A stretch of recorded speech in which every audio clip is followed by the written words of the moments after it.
Yesterday afternoon, I had something really crazy happen. So I wanted to make a video really quick and share it with you. So I'm not gonna really talk anything about specific cameras or settings or anything like that. But this video really demonstrates an extremely important fact to wildlife photography. And that's simply being in the right place at the right time.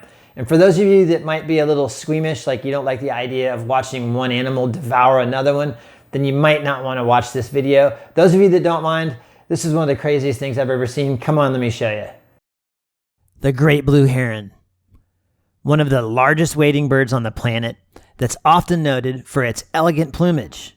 And who can deny its amazing feathers? This bird looks like it spent a few hours in the makeup chair on the set of the latest Hollywood blockbuster. During mating season, these birds adamantly display love and affection for each other as their heads and necks ironically form the shape of a heart. This is a bird that can appear almost regal at times, but don't let this bird's regal beauty and angelic-like grace fool you. The great blue heron might be classified as a simple wading bird, but is one of the most ruthless birds of prey ever. Seeing a great blue heron with a fish is pretty common.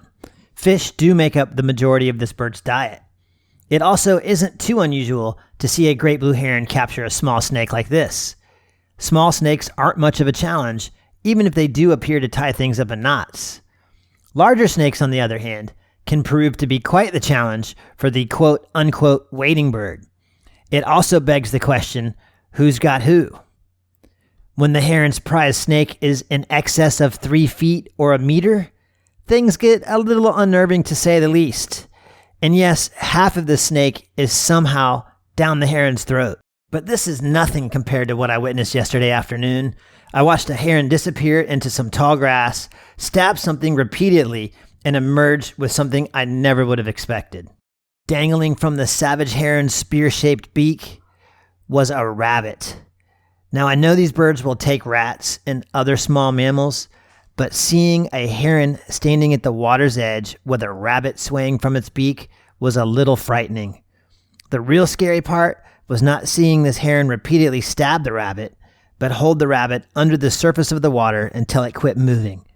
This bird knew that the rabbit needed air to survive, and drowning it was the quickest way to put an end to the struggle. Talk about savage. And in case you're wondering, yes, this savage heron somehow managed to swallow the entire rabbit head first. Absolutely incredible. That is one savage heron. I don't care what anybody says. From now on, I'm going to call them savage blue herons. And thankfully, they're not like 18 feet tall. Could you imagine if that bird was, say, 6 meters tall? Then we would be on the menu. You would never even see it hiding in the woods, and suddenly it would, boom, it'd spear you probably right through the chest and fly away with you. That would be frightening. In fact, it would actually probably make a really good B horror movie. I wonder if anybody will end up making something like that, Attack of the Heron. Anyways, let me know what you thought of this video in the comments below. If you haven't subscribed, go ahead and do that. Got a lot of cool stuff planned. And until next time, I'll see you later.